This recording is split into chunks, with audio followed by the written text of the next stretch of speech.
When people say, I guess I'm just getting old, what they really mean is, my body doesn't move like it used to.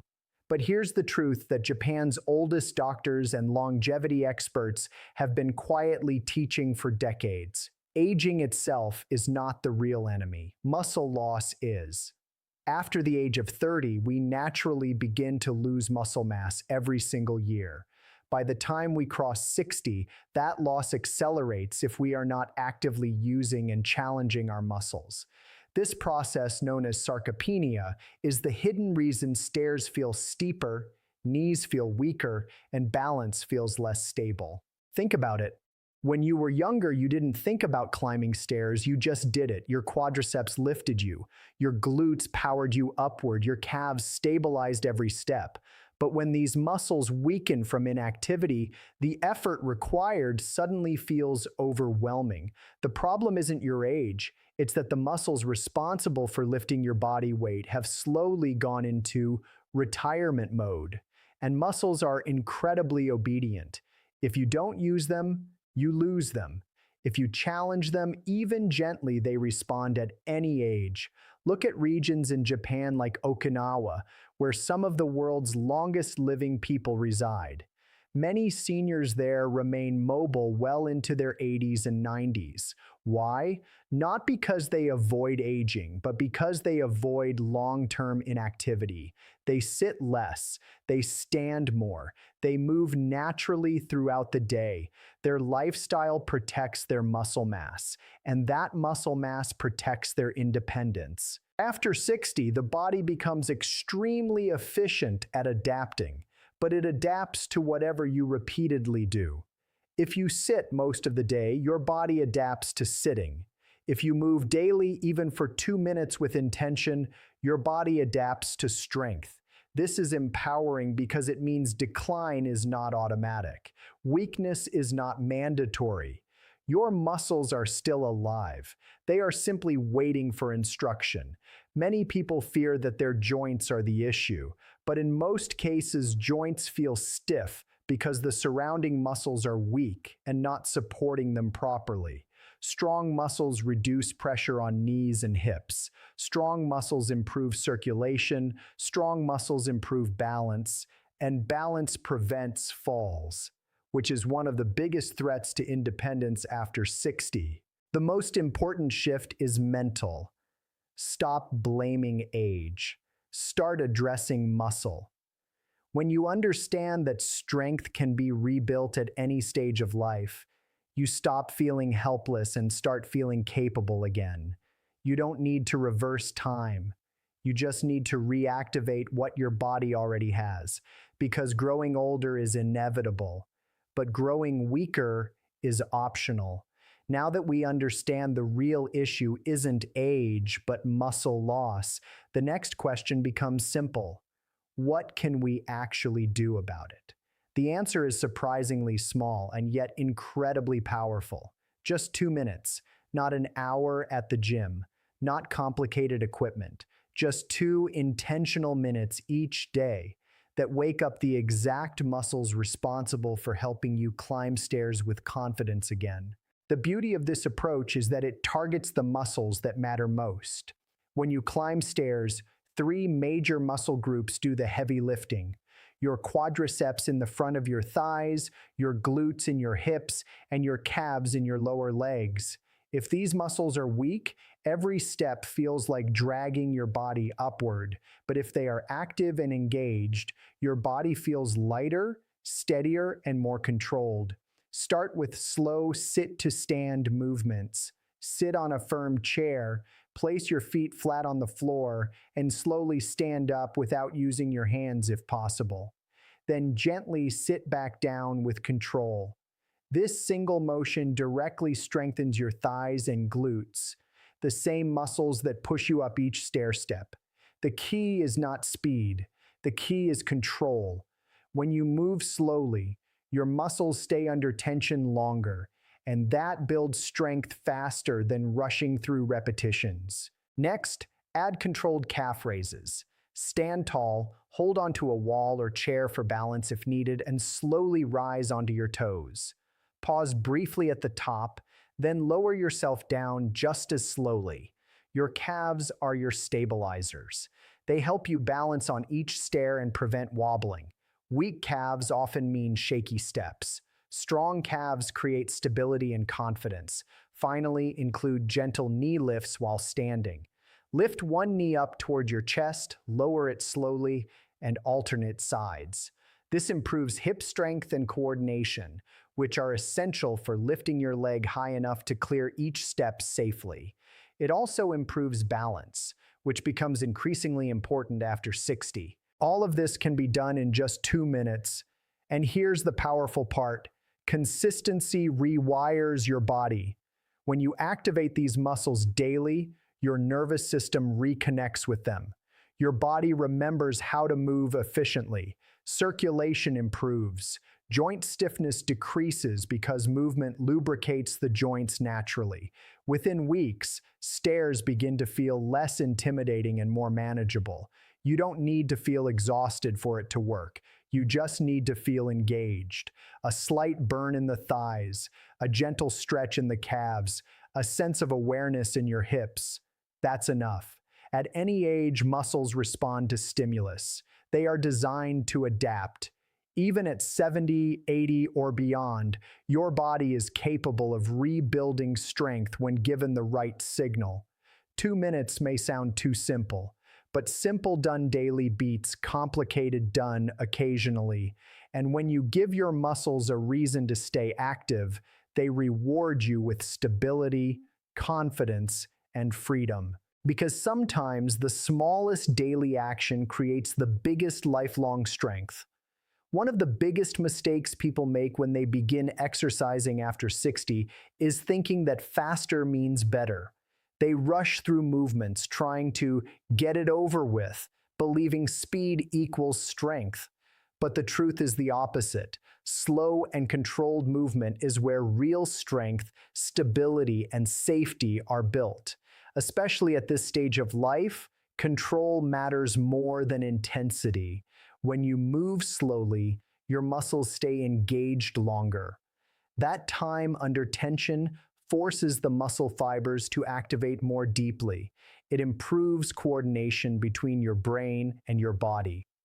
After 60, this mind-muscle connection becomes incredibly important because balance and reaction time naturally decline if they aren't trained. Moving with control teaches your nervous system to stabilize you step by step. Think about climbing stairs. It's not just about pushing up, it's about lowering yourself down safely as well. Many falls don't happen going up, they happen coming down. Why? Because lowering requires controlled strength. If your muscles aren't trained to move slowly, they can't stabilize your joints when your body weight shifts. That's why practicing slow sit-to-stand movements or slow calf raises builds more real-world strength than rushing through 20 quick repetitions. Slow movement also protects your joints. When you rush, momentum takes over. Momentum hides weakness. It allows you to swing or jerk your way through an exercise without truly strengthening the muscles that protect your knees and hips. But when you slow down, momentum disappears. Your muscles must do the work. And when muscles do the work properly, they absorb shock and reduce pressure on the joints. There's another powerful benefit: joint lubrication. Our joints are surrounded by synovial fluid, which acts like natural oil. Gentle, controlled movement stimulates this fluid and keeps the joints nourished. Sudden, jerky movement can irritate them. Smooth, deliberate motion keeps them healthy. That's why many seniors notice their stiffness decreases when they move slowly and consistently. Slow training also improves balance. When you pause briefly at the top of a calf raise or control your descent into a chair, your body activates small stabilizing muscles in your ankles, knees, and hips. These tiny muscles are rarely trained in fast movements, yet they are critical for preventing falls.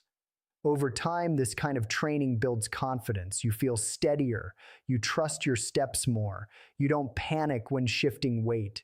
And perhaps most importantly, moving slowly teaches patience and awareness. Instead of exercising mindlessly, you begin to listen to your body. You notice posture. You notice alignment. You correct small imbalances before they become injuries. That awareness is powerful after 60 because prevention becomes more valuable than recovery. You don't need explosive movements. You need intentional ones.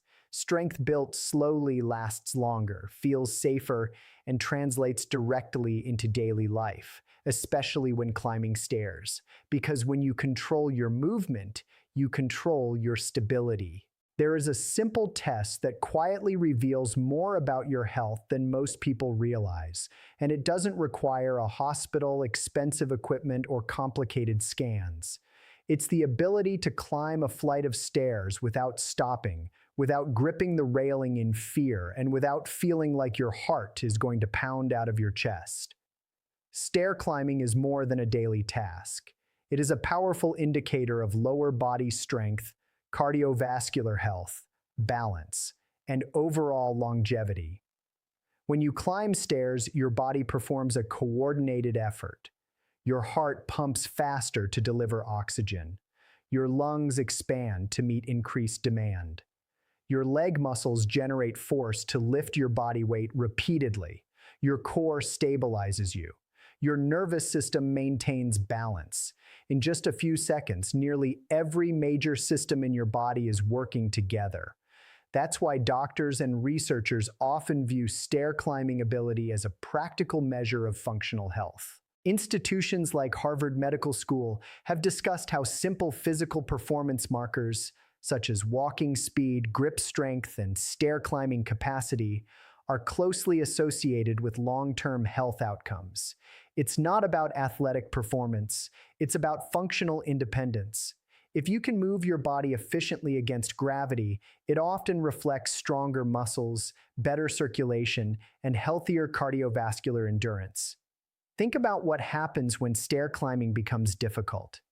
Many people start avoiding stairs altogether. They look for elevators. They limit outings. They reduce movement. And slowly, that avoidance creates a cycle. Less movement leads to more weakness. More weakness leads to more avoidance. Over time, confidence shrinks. Independence begins to slip away. Not because of age alone, but because the body isn't being challenged anymore. On the other hand, when you maintain the ability to climb stairs comfortably, it sends a different message. It means your legs are strong enough to support you. Your heart can handle moderate exertion. Your balance system is functioning well. It reflects resilience, and resilience is what protects quality of life after 60. There's also a psychological component. Climbing stairs without struggle builds confidence. Confidence encourages more activity. More activity strengthens the body further. It becomes a positive upward spiral instead of a downward one. Each successful step reinforces the belief that you are capable, not fragile. This doesn't mean you must run up stairs or push yourself to exhaustion. It simply means you should view stair climbing as a signpost. If it feels challenging, that's not a reason to panic. It's a signal to strengthen the muscles and improve endurance gradually. Small daily exercises, like the 2-minute routine we discussed, directly support this ability. Stairs are everywhere, in homes, public buildings, parks, and travel destinations. Being able to climb them without fear keeps life open and accessible. It preserves spontaneity. It protects dignity. It allows you to say yes to opportunities instead of declining because your body feels unreliable. Because the strength to climb stairs is often the strength to keep living life on your own terms. One of the greatest myths about getting stronger after 60 is the belief that you need long, exhausting workouts to see results. Many people think if they are not sweating heavily or spending an hour exercising, it doesn't count. But the truth is far simpler and far more encouraging. Consistency beats intensity every single time. Especially at this stage of life, what you do daily matters more than what you do occasionally. The body thrives on repetition. Muscles adapt to what they experience regularly. If you challenge them a little bit every day, even for just 2 minutes, they respond, they rebuild, they reconnect, they regain strength. But if you push hard once a week and then remain inactive for the next 6 days, the body never receives a steady signal to adapt. In fact, intense, inconsistent workouts can sometimes lead to soreness or minor injuries that discourage you from continuing at all. After 60, recovery becomes just as important as effort. The goal is not to shock the body. The goal is to gently stimulate it. When you perform small strength movements daily, slow sit-to-stands, calf raises, controlled knee lifts, you create a pattern.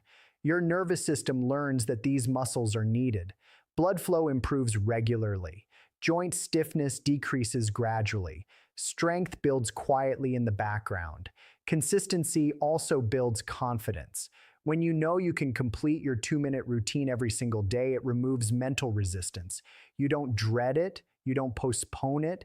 It becomes as natural as brushing your teeth, and that habit becomes powerful because habits, not bursts of motivation, determine long-term results. Intensity often fades. Motivation rises and falls. But consistency creates momentum, and momentum is what carries you forward when enthusiasm dips. Some days you may feel energetic, other days you may feel tired, but committing to small, manageable movement ensures you never fall back into complete inactivity. Even on low energy days, 2 minutes is achievable, and those small wins add up. There's another hidden advantage to consistency. It protects against decline. Strength does not disappear overnight. It fades gradually when unused. By stimulating your muscles daily, you slow that decline dramatically. You maintain what you have, and often you improve it. Over weeks and months, those 2 minutes compound into noticeable progress. Stairs feel easier, balance feels steadier, standing up feels smoother. You don't need perfection, you need persistence. Missing one day doesn't erase progress, but quitting entirely does. Think long term, think sustainable. The objective is not to become an athlete. The objective is to remain independent, capable, and confident in daily life. When you embrace consistency, you stop chasing dramatic results and start building reliable strength. And reliable strength is what keeps you moving freely year after year. Because steady effort, repeated daily, is what truly keeps the body strong. At the heart of everything we've talked about, muscle strength, slow movement, stair climbing, daily consistency, there is a deeper purpose. It's not just about exercise. It's not even just about health, it's about independence. Because after 60, independence becomes one of the most valuable treasures you can protect. Being able to climb stairs easily is not about impressing anyone. It's about walking into your home without hesitation. It's about visiting a friend who lives on the second floor and not worrying about how you'll get there. It's about traveling and feeling confident in airports, train stations, or unfamiliar places. These simple freedoms are easy to overlook when we're younger, but they become priceless as we age. Independence shows up in ordinary moments, carrying groceries from the car without needing help, standing up from a chair smoothly, getting out of bed without bracing yourself, playing with grandchildren without fear of losing balance. These aren't dramatic achievements. They are daily victories, and they are all connected to strength, stability, and mobility. When mobility declines, life begins to shrink. People start saying no more often. No to social events, no to trips, no to opportunities that require walking, standing, or climbing. Not because they don't want to go, but because their body feels unreliable. Over time, this limitation doesn't just affect the body, it affects confidence, mood, and overall quality of life. But when you protect your strength, you protect your choices. You keep your world open. You maintain the ability to decide where you go and what you do. That sense of control is powerful. It reinforces dignity. It reinforces self-respect. It reinforces the belief that age does not automatically mean dependency. There's also a powerful emotional impact. When you move confidently, you worry less about falling. Fear decreases. Anxiety decreases. You trust your body again. That trust allows you to focus on enjoying life rather than guarding against it. And that mental freedom is just as important as physical strength. The 2-minute daily practice we discussed may seem small, but its impact reaches far beyond the muscles. It strengthens your foundation. It stabilizes your steps. It builds resilience. Each controlled repetition is an investment in your future self, the version of you who wants to remain capable, active, and self-sufficient. No one can stop time, but you can influence how you move through it. You can decide to support your body instead of surrendering to weakness. You can choose small, consistent action over passive decline. And those choices accumulate into years of greater freedom. Because true success after 60 is not measured by age, it is measured by how confidently you can continue living life on your own terms.